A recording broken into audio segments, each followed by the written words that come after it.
Did you hear that? Or no? Your baby? No, it said recording in progress. Oh, All right. I clicked. Yep. All right. So first of all, again, this is .loop. You'll be using Docusign. But for all intents and purposes, let's see. We're going to do a new purchase folder.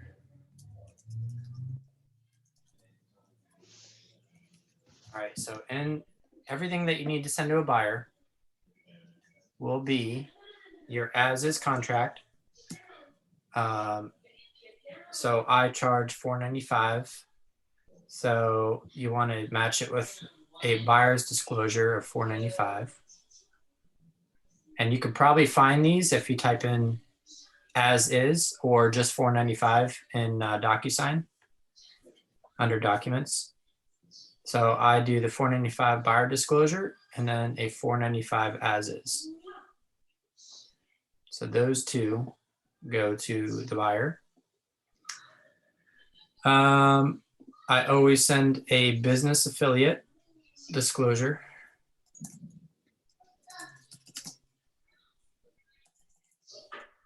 Combined business affiliate. So again, that is used when Patch Reef Title is also doing the closing. So that just means that Patch Reef Title is going to use the money for their escrow and they can make money off of it. And this is to publicly disclose that Patch Reef Title is also owned by Keller Williams. You'll see this similar form with a lot of brokerages because a lot of brokerages own their own title companies. So you'll see that, if you're a listing agent, you'll see some type of business affiliate come over sometimes if they're using a brokerage owned title company. All right, so I've got those three. That's about it. Lastly, what you usually want to include, I don't send this to the client, but you got to upload it, is let's just use this one for example, is the full version of the MLS listing. And the full version means private. So you see where I'm clicking public or private here? Yep. Again, you get to that by clicking on print. Or you got to hit print. Change it from public to private. And then click PDF. And that'll spit out a PDF version on your desktop. So then from there, you just drag it into your folder once it's done downloading. Because you'll need that for compliance. It's still downloading, so I'll get it later. Okay, so even before I start the contract, just like the last one I showed, you'll want to go into the property appraiser, St. Lucie County Property Appraiser.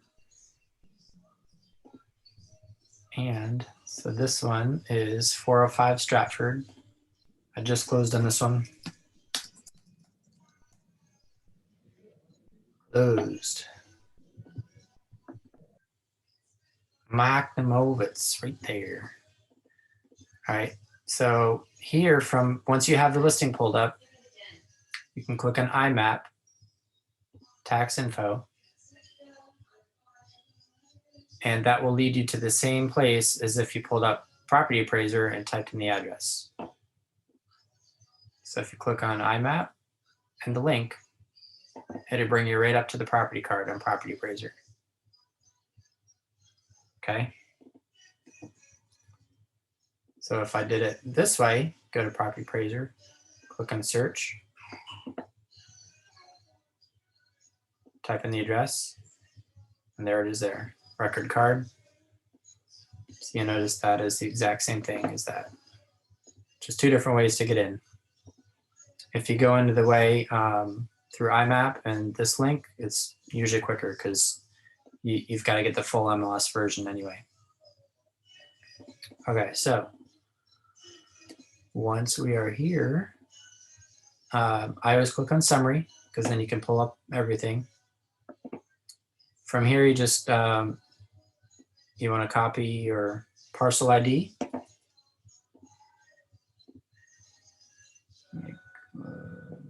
So, all right, and then you want to click on the title. And again, I'm sorry, I'm teaching from Dotloop because it's probably a little different.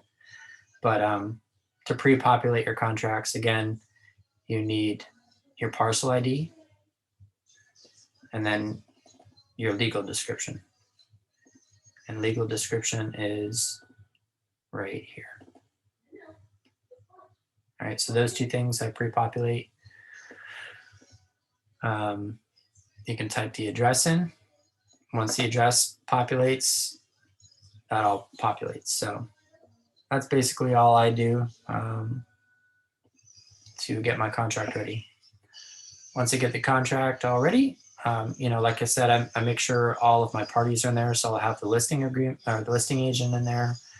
I'll have the buyer's info in there, my info in there, or your info as the buyer's agent or the selling agent. And again, that's very similar to Docusign. So that way, when you have the correct parties in there and you click Autofill, that'll automatically fill in everybody. It's a little, you know, put everybody where they should go. Autofill. And as I said before, I like to do you want to do a clean contract when you're sending it out. You know, when the listing agent is looking at your contract, they're going to, you know, some of them will see if it's a clean contract or not, if all the boxes are checked, you know, what's supposed to be checked and things like that. Makes a big difference. So you fill in the name of your client the way it appears on the driver's license. Just make sure all the fields are populated in there. What county they're in, parcel ID, legal description, that should all populate. If not, you just go back to your property card and copy and paste it in there. So this is personal property not included. So most of the time I'm putting a washer and dryer in there. Again, like we were talking about last time, if that fountain when you walk in the front entrance is if the sellers want to keep it, or if, you know, if it's just not included in the sale, you put it in there. If it is included, or that's included if it's excluded. So included, wash and dryer. So this contract I wanted to include, I wanted to make sure the wash and dryer were in there. Because if you read above, it says the range, the refrigerator, dishwasher, disposal, ceiling fan, intercom, light fixtures, drapery rods, blinds. You want to make sure it's clear as day in there, because I've even had contracts where the blinds and the drapes, it's always a gray area. So if you want if you want the drapes or you want the curtains, make sure you put them in here, because I've had that come up, and I'm sure you will too. Because the seller will, you know, remove everything. Maybe they like the drapes and they remove them. Well, it says here, you know, not everybody reads the contract. And then you show them the contract later and it says, hey, the drapes are included. Then you want to make sure it's just black and white. So anything excluded, you put there. You know, like I said, you really don't want to put any personal property on the contract. But like if usually the shed is a gray area, like a, you know, a removable shed, even if it's not removable, it's good to put it in there because it's still in the property, and you just want to make sure everything's clean, cut, and dry. Next, you want to do purchase price. So you got the $355. Deposit, how much they're putting in escrow, if it's accompanied or within 3 days, and that's 3 days after the effective date. And again, the effective date is just not the date when all parties sign the contract, it's also when the contract's delivered. So as soon as you attach the contract to an email, as soon as you hit send, that is when the contract is effective. So if you send it over, if you get the buyers to sign it at 11:50, and then the sellers sign it at 11:55, but they do not return it back to you until 12:05 the next day, it's not effective until 12:05 the next day, because that's when they signed and delivered it back to you. So here is the escrow agent. So again, this is not necessarily the closing agent. You'll get a lot of agents that think this is the title closing company. This is actually just the escrow agent that's holding the escrow. So just to be clear on that. So you always want to put their name. For some reason, their address isn't here, I think because we didn't have it at the time. Phone, email. So then here, if it's a loan, you're putting how much they're financing. So you subtract that from that. If they're putting 20% down, that amount goes there. And then the balance, you just you're just subtracting the finance from the deposit from that, and that's where you come up with your balance to close. So lines here, here, C, and E, usually if you're doing financing. All right. Next, if not signed by the buyer and seller, and an executed copy delivered to all parties. See right there, delivered, keyword, on or before 6/15, that's your time of acceptance. So say it's today, July 19th, you're writing an offer. In this market, you want to try to corner the sellers to sign by a certain time just because there's so many offers coming over. So if I was writing something this late at 8:18 p.m., you can try to squeeze it in for at the end of the day tomorrow. 6/16. Well, this was written back in June, so it's auto populating with that date. But you'd put like a day later. So if it's like the weekend or something like that, then maybe 2 days. But for this time, you're basically just looking the time that you're writing the contract, time you think it's going to be signed by your buyers, and then estimating, do we want to give the sellers like 3 days? Really not in this market because they might have 5 other offers that'll come over by that time. You want to try to get them to make a decision. They won't always reply by that time, but it is what it is. For instance, I just wrote a land contract and I put a day on there, but the sellers said, no, we need like 2 or 3 days because we're going out of town. So you would just get this date initialed, when the contract's accepted. You'd get it initialed and changed to whatever that acceptance date would be. So closing dates, you want to communicate with your buyer. Hey, buyer, when do you want to close by, or when can you close by? Maybe they were selling a house to get the funds, just pull it up on the calendar. And usually you don't want to put a closing date at the end of the month because that's when a lot of title companies are doing a lot of processes and they could have like 12 closings on that date and it's going to be pretty tight for the title company. So try to back it out 2 days or put it to like Monday or Tuesday the next week if it's pretty close to the end of the month.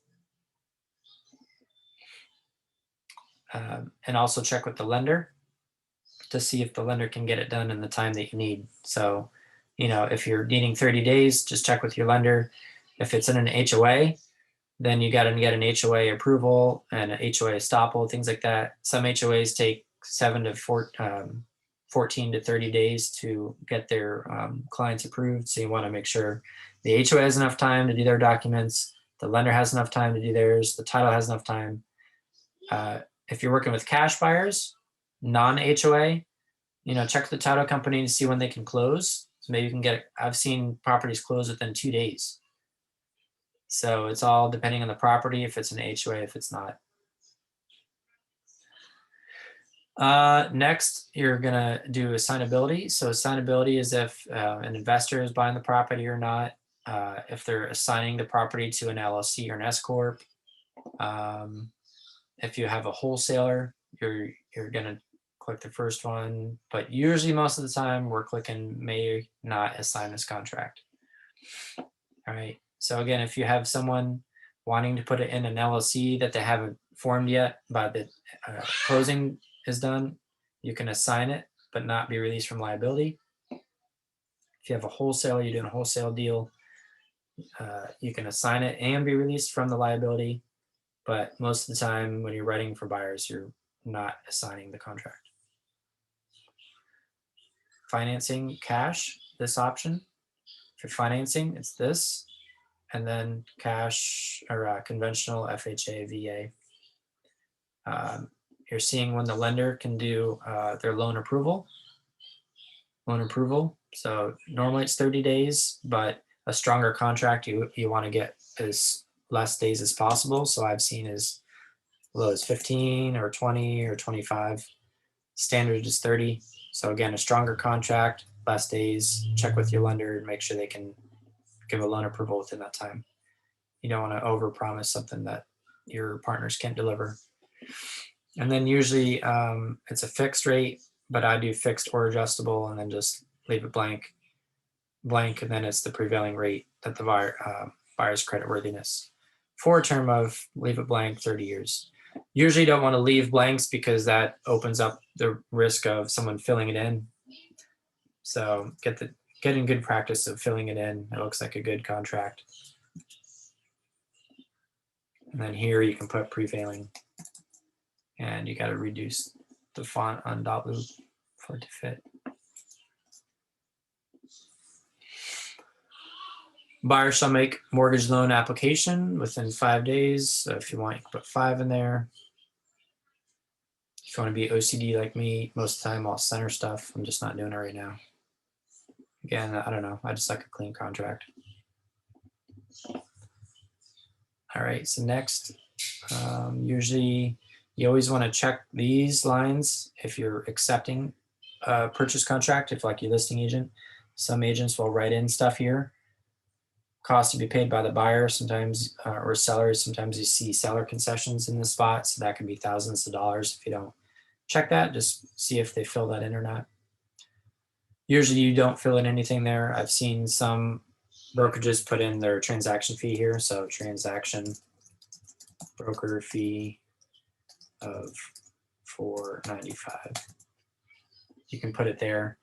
Always I include it though, usually in this section here. Keller Williams will collect an additional $4.95 brokerage fee. That's in section 20, page 11. All right, so going back to title evidence, this is how fast title can provide title evidence. Usually you want to give them 15 days, or if paragraph 8A is checked, then 5 days prior to closing date. So 8A goes to financing, and that's that paragraph. So usually I leave it blank and give them 15 days. This is important when writing a contract. So in this market, I'm always trying to get the buyer to pay for title. One, that gives the buyer more control over the transaction. They can now choose the closing company. Now they do not have maybe a closing company that's doing something out of Miami, or I've had closing companies doing them out of New Hampshire. Whoever pays for title is controlling the transaction more. So on the buyer side, usually it makes her a stronger contract, and also you can use Patch Reef title. If you check the seller, yeah, you're saving your buyer a couple bucks, $1,500 or so.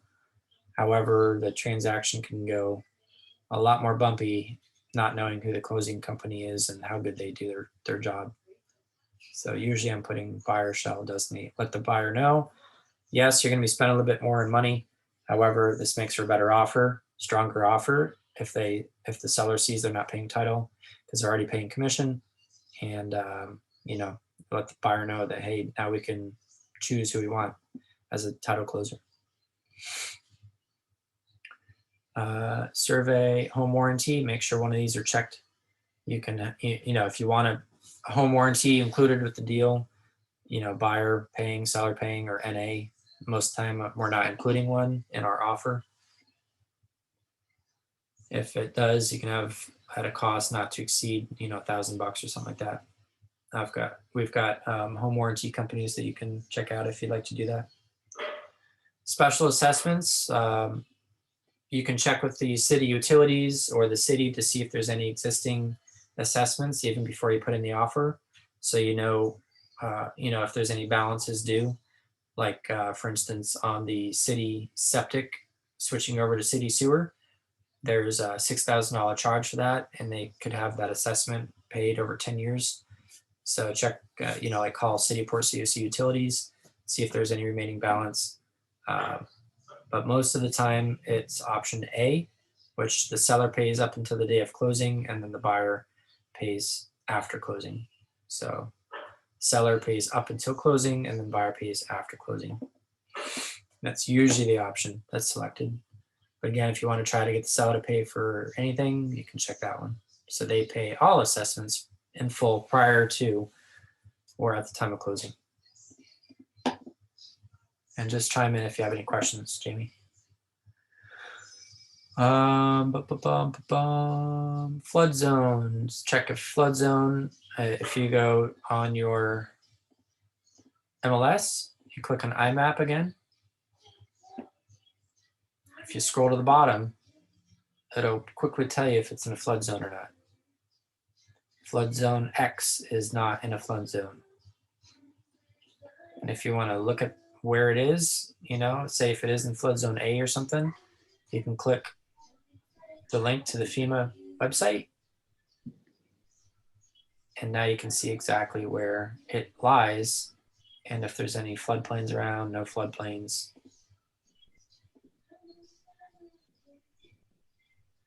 There should be some here. Should be in a different color.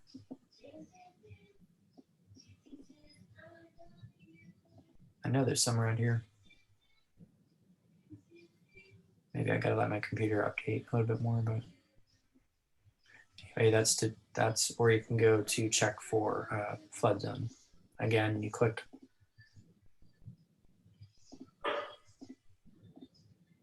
IMAP and then go down to flood zone. So that's all blank. If I just leave that blank, usually 20 days after effective date. Lead-based paint. If a property is pre-1978, you include a lead-based paint disclosure. And again, on any addendums, if you need it, the contract has these letters in front, and you can search by the letter, and that will bring up the addendum. So if you need a lead-based paint, then you're searching for addendum P, lead-based paint. So then you check that off, and then you fill out your lead-based paint disclosure and get that signed as well. If you're in an HOA, you're getting the HOA addendum added on after the contract.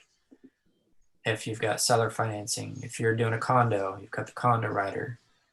If you're putting on an appraisal contingency, you're putting that on.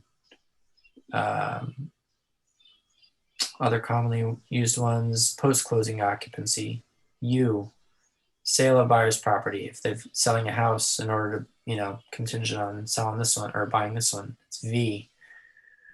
Kickout clause. If there's a real estate agent that owns the property, then it is licensee property interest. That means the owner is also a realtor, and it's got to be disclosed. So it's addendum AA. That's about the most popular ones there. Going back to flood zone. All right, so this is a big one. Property inspection. Standard contract is 15 days. While in this market we're in, lesser number the better. So here's the thing with this. If you put in 3 days, and if the buyer does want to do an inspection, you should already be calling the inspection company prior to getting this contract accepted and try to get your buyer already on the books if you're going to be doing something as quick as 3 days, because they have to inspect the property, give you the report back, and you have to review it with your buyer and give them an answer if you want anything done with the property, such as repairs or anything like that, within 3 days. So normally my soonest is 7 in this market. If I'm really cramming it, maybe I'll do 5, but for the most part, I'm doing 7 right now. So that gives us, a couple of days to get the inspection done. And, for them to do it, for us to get the report back, and then to review it with the client and see, if they want to do any repairs or request any repairs or money off or anything like that. So do not put 15 days right now unless there's no offers. I did just get a 15-day inspection on actually the property I'm talking to you about because there was no other offers on it. And I was like, shoot, let's go for it. So yeah, we got 15 days. But for the most part, stronger offers, less days. Again, I would highly advise to download a copy of any as-is contract and read through it. Definitely read through it so you know what it says. The rest is pretty standard. And the next, it brings us to this. So again, if we're going to condo, we want that. Homeowners, just like I said before. Additional terms. Here is where you're putting any additional terms. So let's just say you want seller concessions. You've got a VA buyer or an FHA buyer. Then you're putting a little bit extra jargon in there. And I'm going to go to my cheat sheet. So these are all common things that, I write in there. So let's just say you've got open permits or you're not sure, you can put seller shall close out all open and expired permits prior to closing at seller's expense, or buyer's expense or whoever, If you have seller concessions, then you put the amount in there, 6% seller concession for closing costs and or prepaids, or 3% is common, or 1%, get with your lender and your lender will tell you if they'll need any type of seller concession. That's for the closing costs. Or just put a straight out flat amount. Seller agrees to contribute a total of $5,000 towards buyer closing costs and or prepaids. This is a big one right now. I just saved my buyers 10 grand by putting in this clause. The buyers will pay $15,000 above appraisal value, not to exceed the contract price. So this one I had $10,000 above appraisal, not to exceed the contract price. So I think it was like $355 or something. So this is a big one right now. If you're trying to get a property and let's just say it doesn't appraise for the contract price, it appraises below the contract. Well, you don't want to completely waive the appraisal contingency because you don't know what that appraisal is going to be. So you can kind of cap what your buyers are comfortable paying above appraisal. And this is what you want to write in there, something like that. That's huge in this market right now because you're just getting people that, want to pay anything. I mean, I was fortunate in a couple deals about a half year ago. I didn't even put that clause in there. I said the buyers would pay, the difference between contract and appraisal. They ended up paying 15 grand, which they were comfortable with. But I said, you have money to cover it. And they said they did. So just make sure, you put in one of these 3 clauses if you need. And again, if it varies, deal by deal. Let's say that, you want to make sure that statue in the front is going to be going with the property, say front green statue in front will convey with the property. Any specifics like that.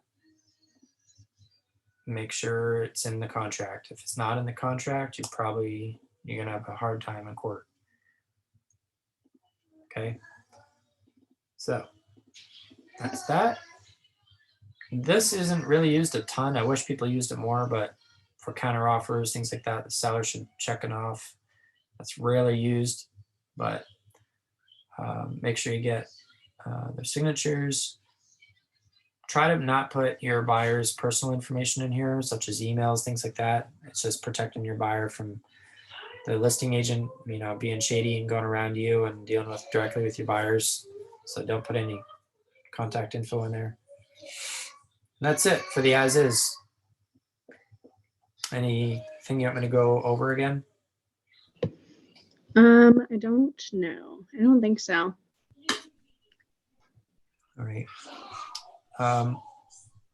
For this, from the financial part, I can send it to you if you want, but just so I don't have to sit there and calculate stuff, I made, I'm a spreadsheet junkie. So I just made a little spreadsheet there. So let's just say it's 355, offer price 355. They're putting 10,000 down for the deposit. They're putting 20% down. So now I can just fill in the blanks. Right? So 355, 10,000, they're putting deposit down.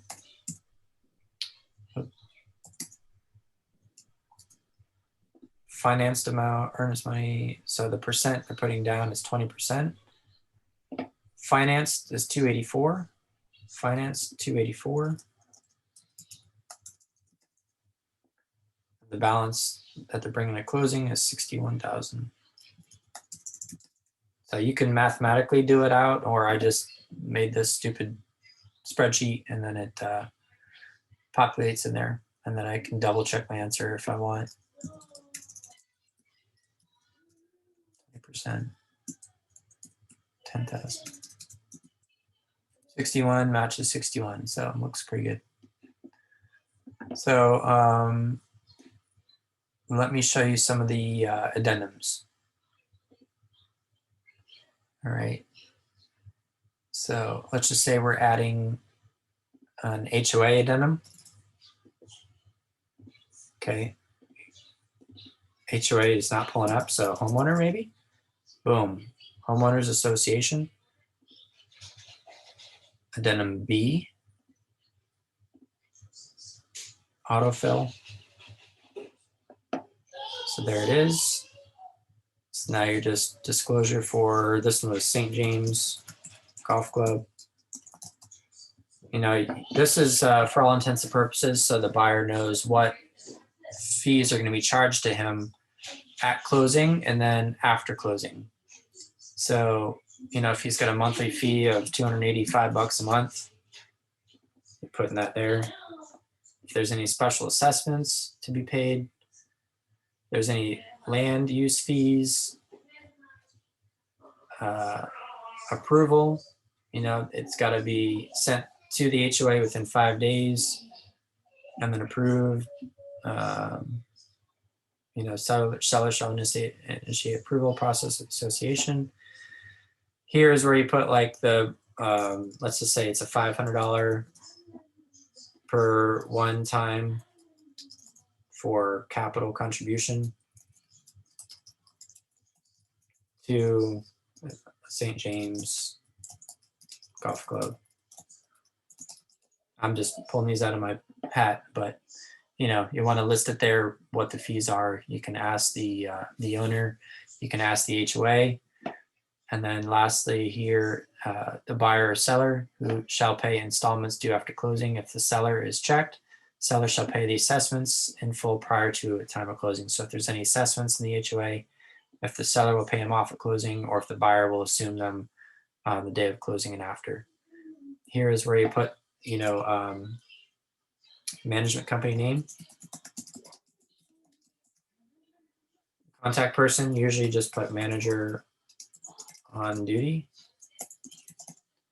Phone number, email, and make sure you do a www email, the address there. So, the buyer will have that as reference if they need to connect to the water or go to the website or anything like that. Let's fill that in.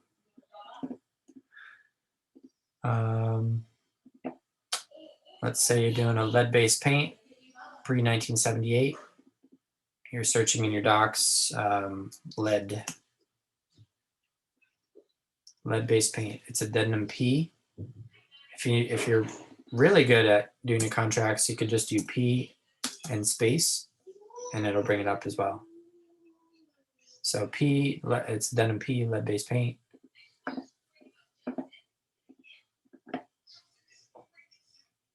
Autofill. Make sure the names are in there. So this is for the seller's initials. You know, they're going to put in if they know of any lead-based or they don't know of any lead-based paint. If they've provided the buyer with all available records or they have no records. This is where your buyer initials. So along with, so once you set up your file, you know, if it's like pre-78, it should auto-populate with the lead-based paint disclosure and all the lead-based paint documents. And so you can send them to your buyer. And so that way, you know, they can receive copies of all the information that you give them, like you'll give them this Protect Your Family pamphlet. It should automatically be populated in there. If not, you can just type in lead-based paint and it should come up. Let's check it out, see if it does.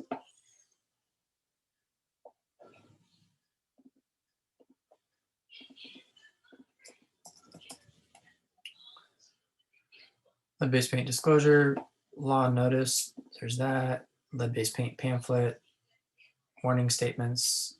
So let's add them all in and see what they are.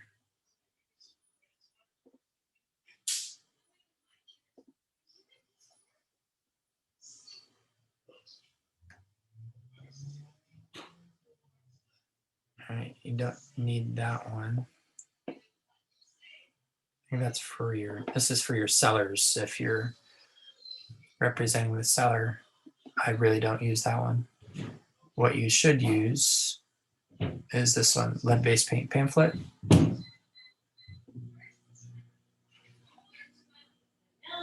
And it just, big bold letters, it's just notifying everybody of what lead-based paint is.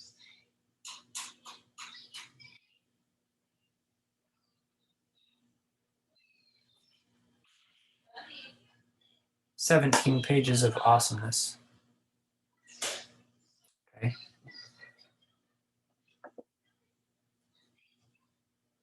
So again, in your lead-based paint addendum, that's protect your family from lead-based paint in your home. They'll fill that out.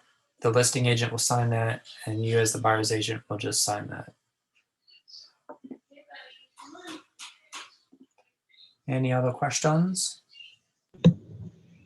So I guess you would just compile all these documents. Yeah. Have your buyer complete as much with you as you can, and then email it over to the listing agent, and then the listing agent can have the seller fill out their report. Yeah, even before like homeowners associations, since most likely the listing agent has all that information, or they should, you can ask them, hey, do you already have a filled out homeowners association? Or like me, I'll most of the time attach it to the document section in the MLS if I have a listing in an HOA. That way, boom, it's already signed by my sellers. You know, the buyer's agent can just download it and add it to their documents. Or you can, you know, again, ask them for a copy if they already have one. If not, you can ask them, hey, do you know these fees? So you can type it in. Once you're all done with everything, I used to share it right from Dotloop to the listing agent, and I just did a webinar like the last couple of days actually. They made a good point, and I stress the importance right now, especially as a buyer's agent, to make a good clean copy. What you want to do is download everything as one document, so you're not attaching multiple documents to your email. And yes, you can send your listing from Dotloop. However, she was saying it's not as professional. And again, that's the first time I heard it, but it made a good point, because usually this is just for your clients. So if you're trying to make a good impression, one, with the listing agent, if you're trying to get an offer accepted. So good, clean contract, and the way you present the offer is important right now. So you can click to download all these items, and in Dotloop, you can rearrange them in the way that you want them to be included in the PDF. So you can click them all and then hit download, and then it makes a hard copy PDF. And so let me backtrack. Once you get everything filled out, You send it to your buyers, get their signature, they send it back, and then you click and download everything as one document. So now I've got just one file, and I've got the contract in there. I've got any addendums. I've got the lead-based paint. And you don't have to send the lead-based, well, this one, you don't have to send that to the seller because that's for the buyers. I mean, you can, it's really no big deal, but you know, if the listing agent gets something that's like 30 pages, they're gonna be like, all right, what the heck's going on? So try to make you know, a short, concise you know, package going over to the listing agent. So let me uncheck that. And so for instance, you want 495. You're not sending the buyer's disclosure to the seller, so let me uncheck that. You're not sending that. So what you're sending, and let me help you with that. So you're sending the as-is contract. Even before that, you're sending, let me see if I have a copy.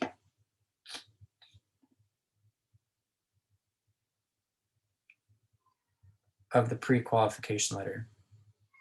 So let me just do it for these guys since I already have everything. So in this one, I would be sending the pre-qualification letter first. If you want to include a letter from your buyers to the seller, you include that first. Have that as your opener. So, you know, if you know you're going to be in multiple offers, you can have your buyers write a letter to the seller saying, seller, we really loved your house. It just resonated with us.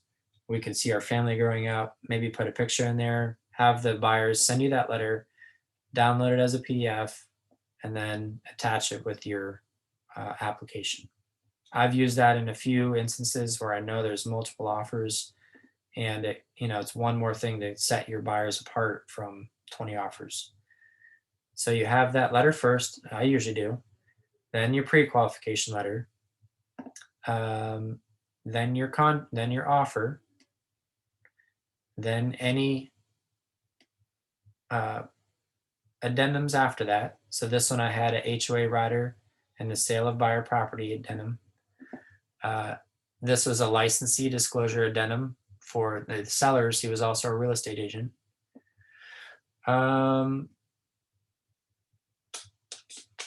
That's it. And then you can send a full version of the MLS to the seller as well, seller's agent, just to, you know, verify your commission and all that stuff. So boom, boom, boom, boom. I would also have the letter checked off if I had a letter. If they're selling their property, this contract is contingent on the sale and closing of the buyer's property at Birch Drive. So I put that in there.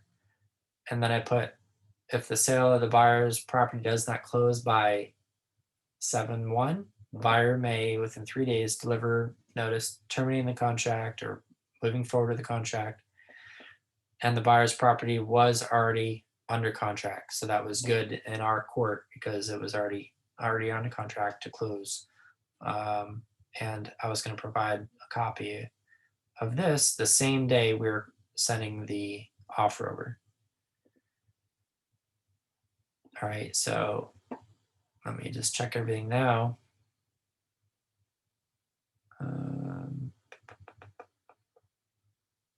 So I was sending contract for sale as well. So I had a lot of stuff. I had the MLS, contract for sale, licensee disclosure, sale, HOA, contract, pre-qual, and then a letter if they were doing it. So once you have it all, you can click download on Docusign. I'm sure it's very similar. And it'll download everything as one nice package. You got the pre-qualification letter first, or the letter that they wrote first, going into the contract, going into the HOA addendum. See that? $600 quarter HOA fee $100 application. St. James. So this, I know the seller's agent wrote it. The agent, he was also the owner. He wrote this because I'm not able to do stuff that big. So he already had this. I just sent it over to him blank and I asked him to fill it out. And could you do the MLS, what you find on the MLS, or would you just recommend sending it blank? Yeah, certainly you can do the MLS. However, a lot of the agents copy and paste old listings. So this, a lot of the MLS, such as HOA fees and things like that, could be old and outdated. So one, you want to verify all that info with the HOA directly. Or if they're good agents, they'll already know, and you can ask them, hey, would you mind filling it out since you already know your HOA? So I've got the HOA addendum, sale or buyer property addendum, licensee disclosure addendum, the listing agent, John and Jory Albright, they have an active real estate license and they have a personal interest in the property and is acting as the sellers. Just a short little addendum for that. And then I had I accidentally attached another contract. Appraisal contingency, if you want to add that in, you can. That basically protects your buyers. Again, if it doesn't appraise, then they have the option to back out. It's not a really good addendum to attach in this market because the more addendums you have in this market, it's not as strong of a contract. So try if you can to not put as many addendums on there. But if you want to protect your buyers, be straight up with your buyers saying, hey, I can include this addendum, but rest assured, if there's multiple offers, they're going to probably pick an offer that does not have this addendum. That's why you can take that addendum off and then write in the contract, buyer will pay $10,000 above appraisal value, not to exceed the contract price at $355. So contract price was $355. The this particular one, the appraisal came in at $345. So buyer will pay $10,000. No. It came in at it came in at $345. Anyway, can't remember what it came in at, but by writing this, I saved him like 15 grand. Do you have anything for waiving the appraisal? Any buyers that want to do that, or is that just like highly? So the only way that a buyer can waive an appraisal is if the lender is able to. A lender, if you're getting a loan on it, they cannot waive the appraisal. The only way they can waive the appraisal is if their debt to income and all that stuff checks out. I've only had one that was able to waive it based on the buyers because they were using all the funds from their previous sale of the house towards this one. And the lender saw that, they were able to waive the appraisal and we didn't have to worry about it.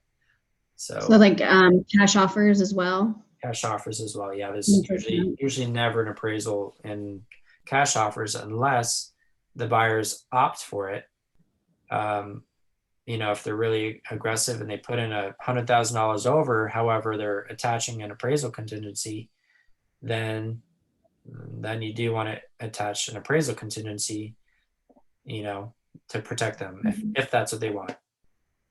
But again, if you want to be real aggressive, you don't attach an appraisal contingency. All right. This one, they also had a post-closing occupancy, which would let them live in the property for 60 days, rent-free. So I was able to, they're still there in the property. They just came back from vacation. Now they've got basically a week and a half to pack up their stuff and move into the house, which doesn't really rush them. So they're pretty stoked. There's your full MLS sheet, and that's it. So again, when you're sending stuff to your buyers to sign, you're sending them the buyer's disclosure, this one, and the combined affiliate, wherever that is, somewhere there. It's up here in this one. the combined affiliate. And then when you're sending it to the seller, you don't have to send the seller the buyer's disclosure because that's strictly the buyer's info. You can if you want, but really no need to. And then if the closing company is also Patreef title and the buyers are paying for it, then you send the sellers that as well. And they sign that. So again, if you have any questions, you can just pull up that checklist that I sent you, or should be a buyer checklist here.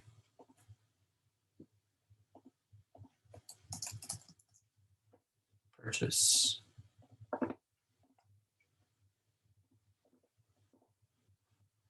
And you just fill this out.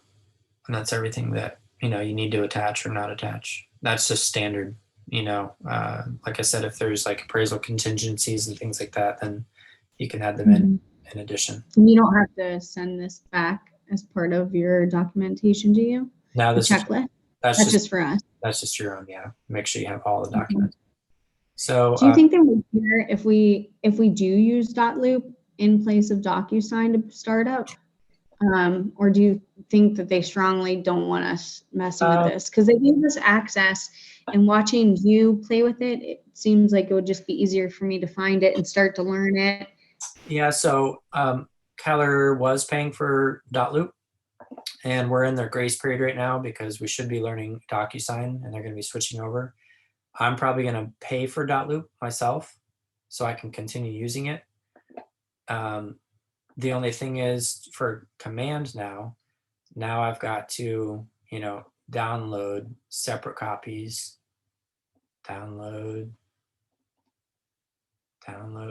for compliance, so now I've got it. Now I have to, go to command. Whereas if you do it in DocuSign, it's all integrated together. So it's a couple extra steps in compliance. I've got to download and then upload to command. So that's why I'm suggesting to learn DocuSign right off the bat. So that way it's, you're just learning the system the way it's set up to be learned right now. Yeah, I think it was just it's just more difficult to like set up somebody, make an opportunity, find the documents in there. That's the part where it's not as easy to sort through what you need and filter everything. So let's say, okay, so let me do it. I haven't done this in a while. So let's just say you're making a contact, okay? And you should be, I'm going to be using this anyway, because now this is how you can keep track of your clients. You add them in, and now you've just got, everything there. You set them up on the smart plan and everything. It's all right there. So let's say you put them in. Now you click on opportunities, create an opportunity. It's a buyer. Your commission's 2.5%. Okay. Create. Boom. Now you've got their opportunity. Click on it. So now you can start putting the documents together. Here is where you pre-populate, the info. So if you've got a closing date, a property address, you put it in there. Then you go to documents. You pick your checklist. So if it's residential 1977 or older, which is the lead-based paint stuff, let's see if it automatically populates. So that's your consultation. Yeah, that's what I'm getting. The never submit this folder. What in the world is that? Yeah, so consultation, you don't submit consultations. You just go to your under contract folder, and this is all your stuff you need. So it's got your buyer checklist, MLS, things like that. This is where I have to manually drag and drop stuff. Whereas if you start a transaction, right, with DocuSign or .loop, this is where it'll automatically place it in there. Now I've never done this, not once, so I don't know, I would assume you're doing the same thing there and choosing .loop template. Let's try DocuSign. So boom, it automatically brings you to Docusign. I haven't logged in a long time. Let's see if it works.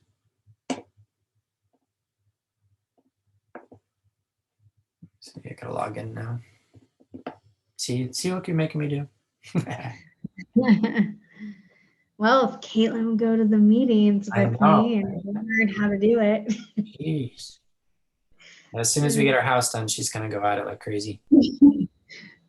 Just kidding. Google and YouTube have been like my best friend. Yeah. They work okay too. So here we go. Documents, document finder. All right, let's just say 495 as is. Let's see.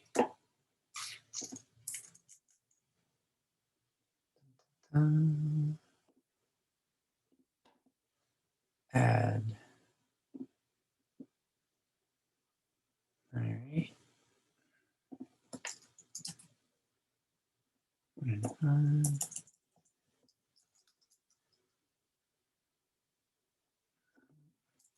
See, I need to learn it.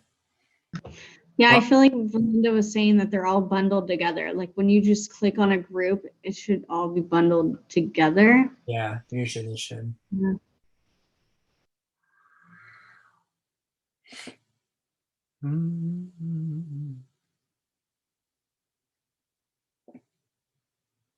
Boom.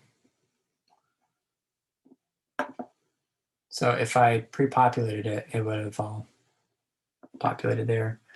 But yeah, I mean, if you go to the class or the dot loop 101, I think they're doing dot loop or Docusign like a few times a week right now. Is it on the calendar? That 4th of July Yeah, booking calendar? Okay. yeah. See, I started to use dot loop on these, and then I gave up. But anywho, I would just suggest in the classes, you know, that's what's going to go A through Z with you, just like I did with, you know, the dot loop thing. So hopefully that helps with just, you know, your standard contracts. Again, I do dot loop because I've been doing it for a long time, and I'm going to be integrating it with some things, so I'm going to be paying for it. And you can certainly do it. Just got to pay, I think, like 20 or 25 bucks a month. I think Docusign would be really good because it's all integrated. I just haven't done it, so I don't use it right now.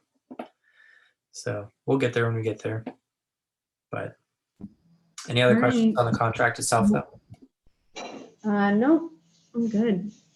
Okay. Thanks. You're welcome. Call me if you need me. All right. Will do. Okay. Have a good night then. All right. Thanks. See ya. All right. Bye.